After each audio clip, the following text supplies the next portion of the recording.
Love is why you're here. May you be an open channel. If love is why you're here, may you give and receive. Give and receive.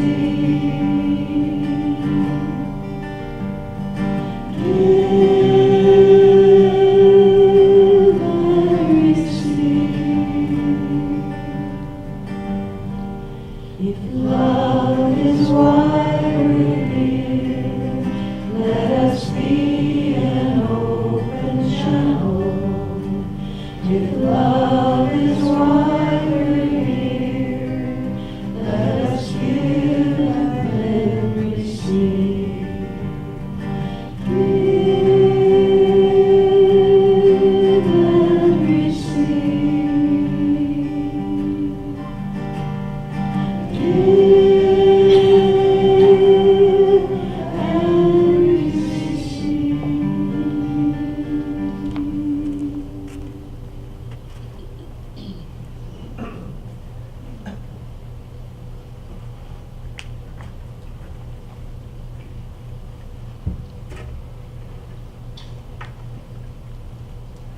So just like Kelly's song this morning, the first song that she sang, she invited us to be brave and to have courage. And that's really what my talk is all about today. It's about transformation. Are we willing to transform? Or are we just playing around with it? So we're going to take a look at the one question that changes everything, and 3 keys that will help us to really transform if we're willing.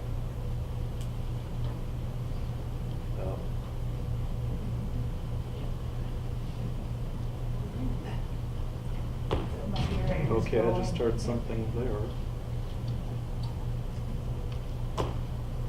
Let's see. Oh, it got turned off. I wonder who did that. Okay, it's a little, yeah, there's a little bit of reverb on that. So, as I was saying, we're going to look at one question that changes everything and 3 keys that help us to really transform. Now, it may come as no surprise to you that most of our efforts at transformation failed. Did you know that? Yeah, we all know that. Because, who knows the answer? Because we're not really looking for transformation. We think we are, but we're not really. Because when you think about it, transformation is like the caterpillar becoming a butterfly. It's going from one thing to something totally new that you don't have any idea what it is.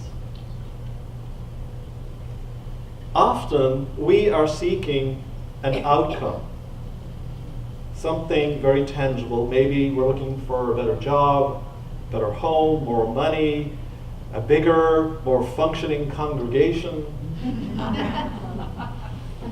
And all these outcomes are wonderful, but they have us focused on an effort of expanding. But it's not really transformation, because that's not always about expanding so much. That can have a lot to do with our ego, inflation.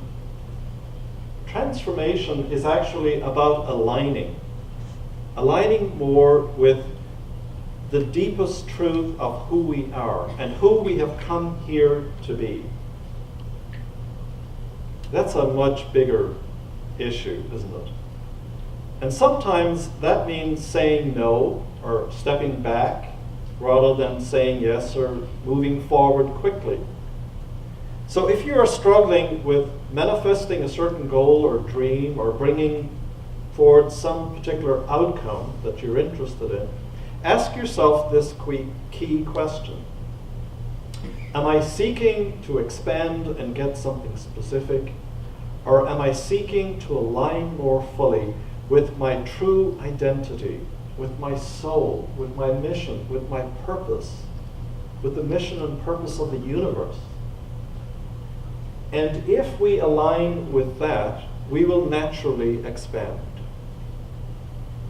It's a subtle but important change of attention, if you will. When you are seeking to transform and align, everything becomes negotiable, doesn't it? Everything is up for grabs if you're that intent. And it takes a huge amount of courage to make this kind of transformational shift in our lives and in our communities, because it's not about small adjustments. It's about jumping off the cliff and not knowing what's coming. And this kind of transformation means opening ourselves up to an entirely new way of being, so that we can bring forth a radical dream or a vision of a self or a future not yet even on the horizon. And there may be no models to guide us, or very little info on how to get there. And perhaps you are feeling this urge for alignment very deeply of late. I know that I have a lot of conversations with people about this, that something big is up, and people are looking for transformation, I think. It's easy to say we want it, that we want the dream we have dreamt for a long time, we want it to be a reality, but here's the kicker. Often, we only do it because the pain of not remaking ourselves or redoing our life, it actually has to become unbearable or intolerable. The pain of staying put is greater than the fear of the unknown. And that's when we are finally willing to make the jump. And perhaps you've been feeling that in the last couple of years, that the pain is building and we need to do something. And sometimes we start down the road of transformation and we abort. Maybe we think we are doing it wrong because it can be challenging or difficult or painful. We weren't expecting that. It doesn't feel good necessarily. Or someone gets angry at us because we want to go a very different way in our lives, and it doesn't match maybe with our partnership with them up to that point. Or someone gets hurt, or they're just judgmental and critical because they weren't prepared for this sudden change or transformation that we're interested in.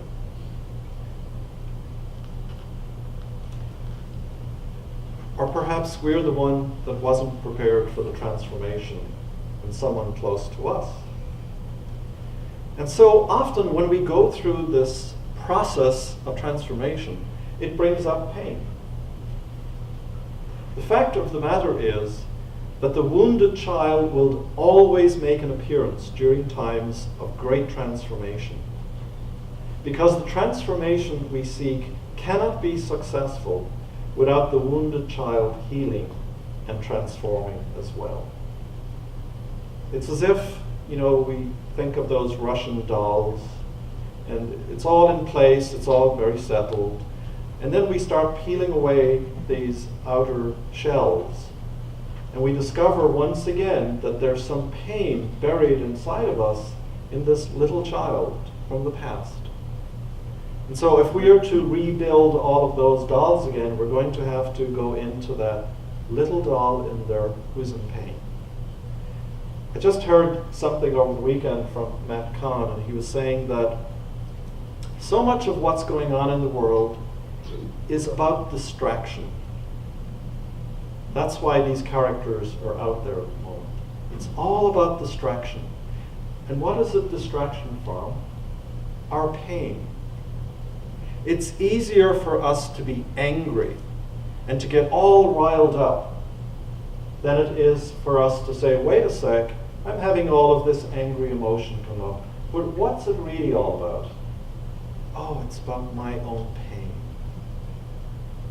So not to get duped into the angry response, to look a little deeper and say, okay, Might that anger be about some pain in society or in me individually?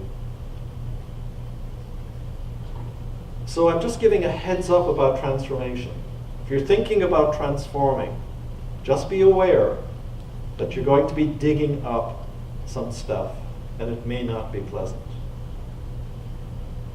We can have more of what we dream about in our lives if we are able to approach transformation in a mature adult way. How do we deal with the fear and the self-sabotage of our wounded little one, our shadow, or our spiritual ego that wants transformation for itself to be more powerful? And how do we successfully navigate through then the process of transformation? Well, there are a couple of keys. And the first one, of course, is compassion. As students of Unity, you will be well versed in using compassion with your unhealed parts. So compassion is the first key to transformation. And then there's connection. Connecting to our soul, the divine within. Because when we do that, we stay connected to the divine guidance. The holy call of your soul that says, dig here, not out there, in here.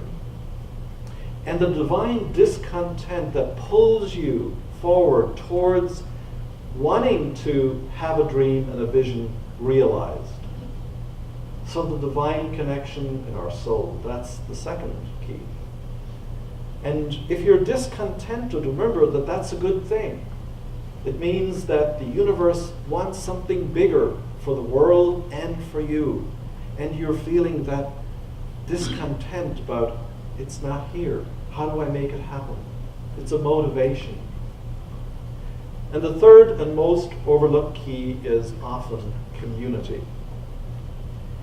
Do you want to deal with all of the chaos of these times on your own? Are you feeling that strong? That much of a warrior? Are you feeling that brave and courageous? Or would you rather be part of a community who faces all of this together? Transformation is much easier when you have yourself wrapped in a container that encourages the shift that you're seeking. Otherwise, you'll have no support when the many forces that wants you to stay small exert its pressure on you. And you have to expect that pressure to arise that says, no, keep your head down. Stay where you are, you're doing fine. Let someone else do it. That will arise just as gravity keeps us held to the earth, or just as the earth continues to circle around the sun. There's a gravity there that will assert itself to try and keep us where we are. We know this place, it's comfortable. And so that again is a natural part of the process. There's going to be opposition, there's going to be resistance. All things unlike what you really want will suddenly start coming up. See, that's all part of the process. That's the universe telling you, hey, you're on the right path.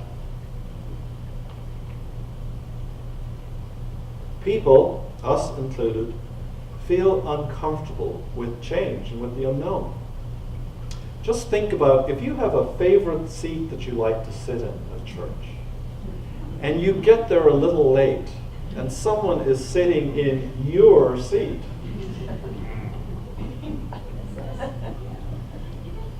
I remember once being in a church where I saw a guy come in, big guy, and he literally sat on the person and then shoved. I was like, okay. Our best chance to withstand the work of letting go of our attachments to what is, while holding a vision of what can be, is to join with others who are committed to and facing the same challenges that come with transformation. I can think of in recent weeks, I think we're on week 8, we've had an intention group, 2 intention groups actually, about 15 people in each. And people have joined together to support each other in their intentions. And the energy from that has been just incredible. And already so many good things have happened. Working, in a group like that brings other energy in. Or working with a mentor and having company on the sacred pilgrimage is really vital. And this requires a lot of energy. And it's costly. It's an investment of who we are.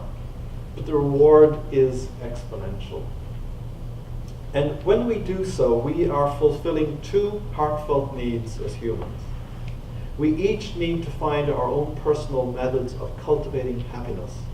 But there are some general principles. And the two main true causes of happiness are, first, the wish to give happiness to others, which Buddhists define as love. And second, the wish to help free others from the dissatisfaction or the suffering in their lives, which we call having compassion. So, if you are really wanting transformation, ask yourself these three powerful questions. Am I willing and able to be compassionate with myself and others through the process of transformation? Second, am I willing to become connected to my soul, to my inner divine, and follow its guidance as to how this transformation is going to take place? Especially when doing so might be scary or bring up discomfort or pain. And thirdly, am I willing to be part of a community, a group, a course, a program, a pilgrimage that will nurture, support, enhance, energize, and amplify my commitment to transformation and help others at the same time? If you cannot answer yes to these three questions, then I would say you're not ready for transformation. And that's perfectly fine and okay. Save yourself and your community the headache and the heartache of trying to do too much too fast when you're not quite ready. Look for ways to do it incrementally or moderate improvement rather than an extreme makeover.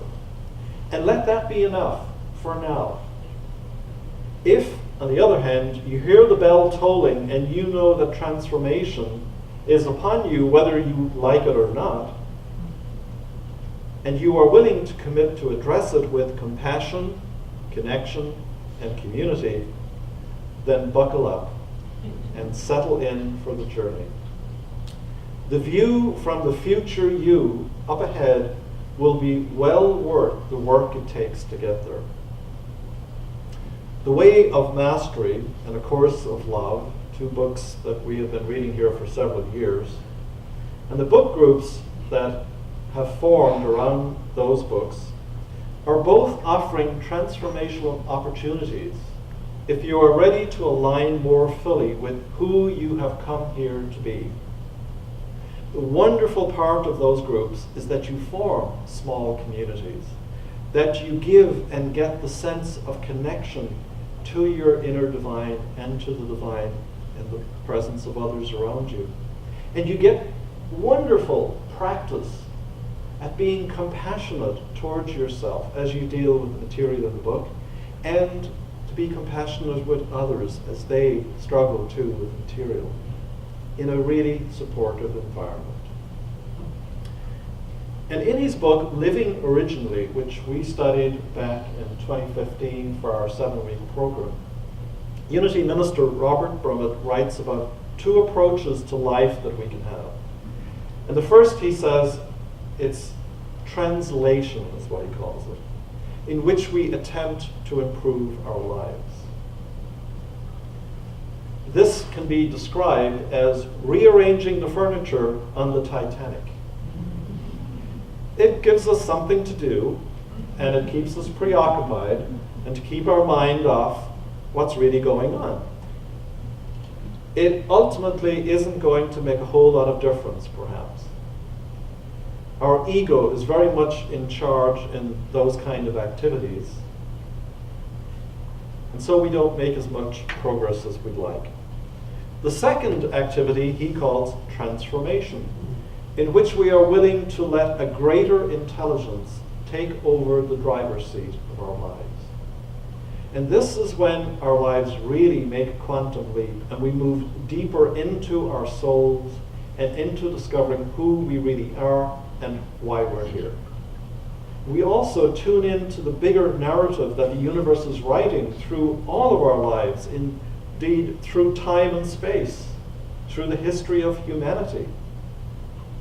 The divine intent for humanity and for all its creation. We can tap into that. There is a divine will. There is a divine desire. And there is a divine purpose for all of this. Are we willing to step off the cliff and to trust that the parachute will materialize and take us to where we really want to go? Just like a little bird on a branch of a tree, it isn't concerned about the sturdiness of the branch of the tree because its trust is in its bird's wings, that it knows will support it if and when needed. If the branch suddenly goes out from under it, hey, it knows it's got wings. It's going to fly. Our trust is in our divine nature and our inherent connection to the divine that will see us through this human experience. Our trust is not on the face value of things out here, or even in the human experience itself, but in what animates it or us from within. And so today, I offer you transformation or more of the same. I know which one I want to choose. So all aboard, who's going aboard? Dig here. Dig in the soul. So let's take these words into a time of meditation.